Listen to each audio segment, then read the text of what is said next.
Desde la Facultad de Medicina de la Universidad Central de Venezuela les voy a hablar de terapia de afirmación de género, como parte de los cuidados del paciente trans, un nuevo reto a la medicina.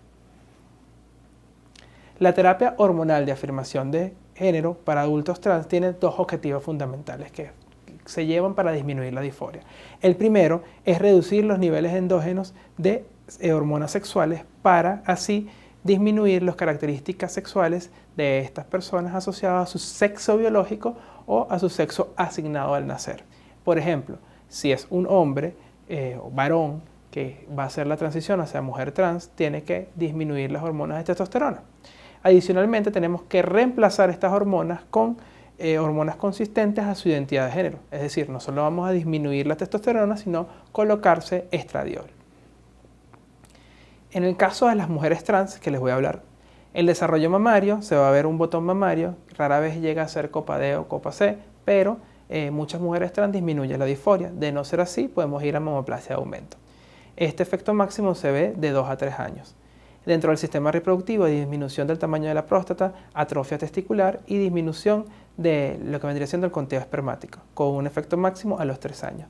Dentro del cabello vamos a tener disminución de la calvicie con disminución del patrón masculino, con más aumento de la cantidad de cabello. Esto va a ser inicio de 1 a 3 meses.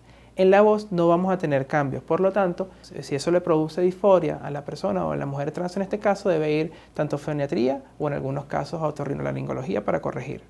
La composición corporal es uno de los grandes cambios, va a haber una disminución de la masa y fuerza muscular y un aumento de lo que vendría siendo la grasa visceral con una redistribución de la grasa. Esto nos va a conllevar aumento del riesgo cardiovascular en algunos pacientes o personas trans que tenemos que vigilar como médicos. Este efecto máximo se ve de 1 a 3 años después del inicio del tratamiento.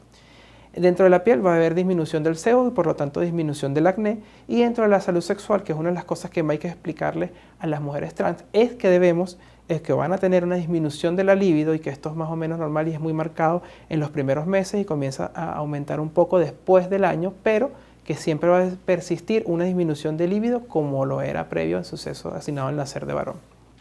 La terapia hormonal que utilizamos normalmente es terapia con estrógeno. Esta terapia tenemos estradiol oral, como es el caso del valerato de estradiol, que es de 2 a 6 miligramos la dosis y que es el que debemos utilizar.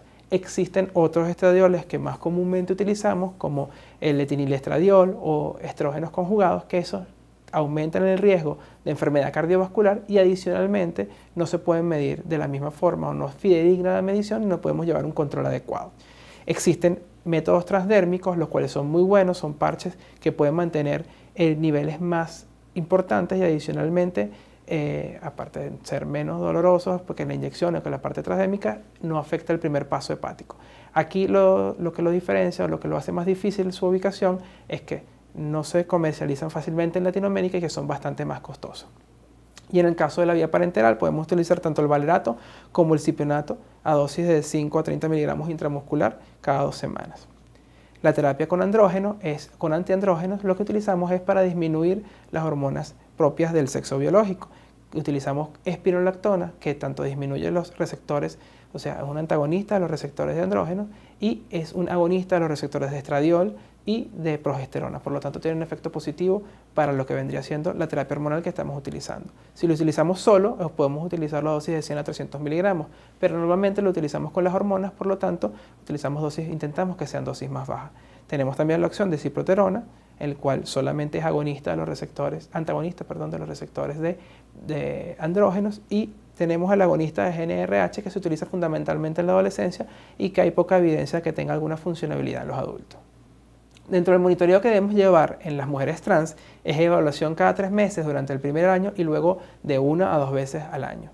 Debemos medir las hormonas, tanto testosterona como estradiol, para que tengan un nivel basal con respecto a la mujer cis. En las personas que estén con espironolactona tenemos que estar pendientes de evitar las alteraciones hidroelectrolíticas consecuentes a este fármaco. Adicionalmente, si utilizamos otro como ciproterona, tenemos que estar pendientes de que no supere la dosis de 10 miligramos para evitar meningiomas, que es una de las complicaciones que vemos en esto. Se recomienda el tamizaje de rutina DCA, igual que en las personas cis, y se considera tener previamente pruebas de densidad mineral ósea. Las contraindicaciones absolutas, que son las que me voy a referir principalmente, es que tenga abuso de sustancias o que tenga riesgo de tromboembolismos como vendría siendo trombofilias primarias, síndrome antifosfolípido, estas clases de trastornos. Y tenemos las demás que son relativas asociadas a alteración de la enfermedad cardiovascular.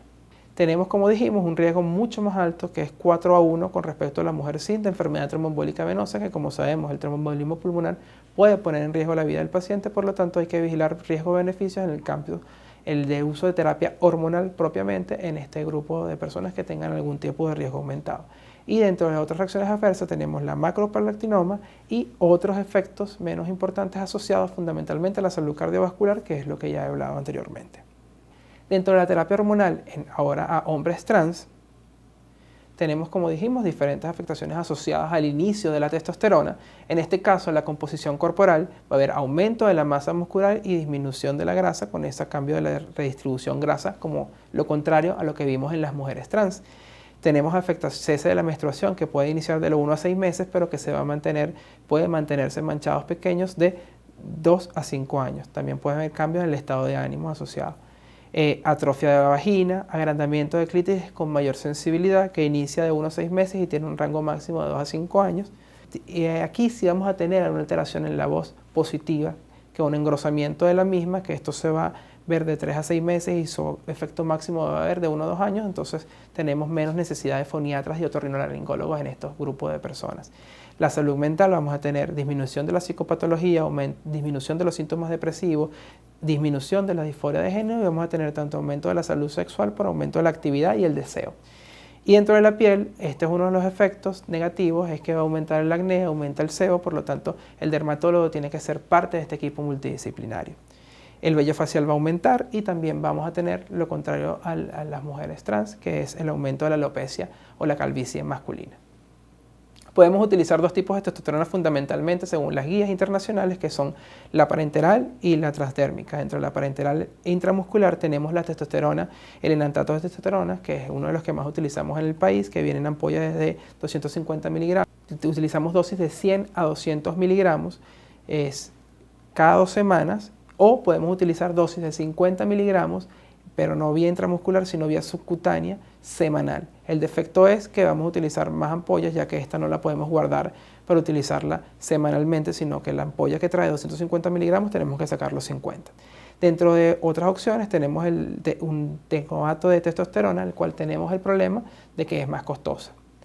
Y la testosterona transdérmica, que son dosis más bajas, utilizamos en personas con factores de riesgo de los que les hablé anteriormente, o que no necesiten tantos cambios, utilizamos el gel de testosterona o parches transdérmicos, que son, como ya hemos dicho anteriormente, más difíciles de conseguir y más costosos.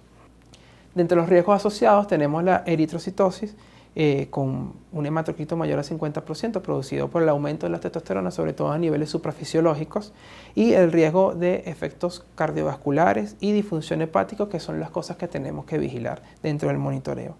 Dentro de las contraindicaciones, si la persona está embarazada, evidentemente no podemos iniciar en ese momento la terapia de afirmación de género. Si la persona tiene una enfermedad coronaria activa, cáncer activo, eritrocitosis marcada activa, una disfunción hepática o que abuse de sustancias. Y las otras son fundamentalmente relacionadas a migrañas que sean refractarias a tratamiento y a enfermedad cardiovascular o alguna disfunción hepática menor. Dentro del monitoreo tenemos que seguir a estos pacientes cada 3 meses durante el primer año y luego 1 o 2 veces al año dependiendo del control. Debemos medir la testosterona, los cuales los niveles van a variar dependiendo de cuál es la dosis que estemos utilizando y el medicamento que estemos utilizando. Fundamentalmente, si tenemos, por ejemplo, enantato de testosterona, debemos hacer la medición a la mitad entre dosis y dosis, es decir, que cada 2 semanas en la mitad de la semana, y los valores deben estar entre 400 y 700 miligramos. El monitoreo, entonces tenemos que estar pendientes. Si la principal complicación es eritrocitosis, tenemos que medir constantemente, cada 3 meses, tanto hemoglobina como hematocrito.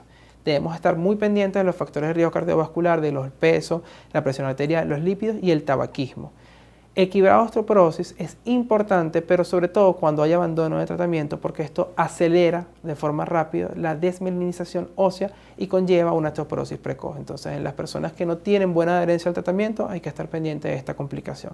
Si todavía tenemos tejido genital, tejido cervical, hay que hacer, por supuesto, la citología anual y todas las coloraciones y lo que sabemos que debemos seguir dentro de las recomendaciones, como en las mujeres cis o en los hombres cis. La ovariectomía se puede considerar si es necesario, si la paciente se siente incómoda, o en este caso el paciente se siente incómodo.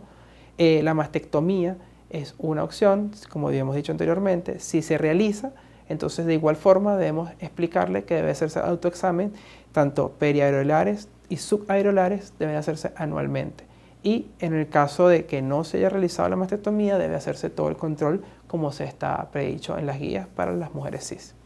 Aquí tenemos, si quieren extender la información, las normas de atención para la salud de las personas trans y con variabilidad de género, publicado por la Asociación Mundial de Salud Transgénero, que este año posiblemente tenga una actualización, pero no va a variar lo que les hablé de hormonización, sino otros campos como salud sexual, y del Journal de la Sociedad Americana de Endocrinología Clínica y Metabolismo, donde en 2018 hicieron una actualización de todas las medidas, que es lo que les hablé anteriormente. Mis redes sociales, por si son médicos y quieren interesarse, o personal de salud que quiere interesarse en el tema de la salud y la medicina trans, o si son personas trans o aliados a las personas trans que quieren tener más información. Así que estoy a la orden, y también por parte del Diplomado de Liderazgo y Activismo Plural e Inclusivo, le damos muchas gracias por su atención.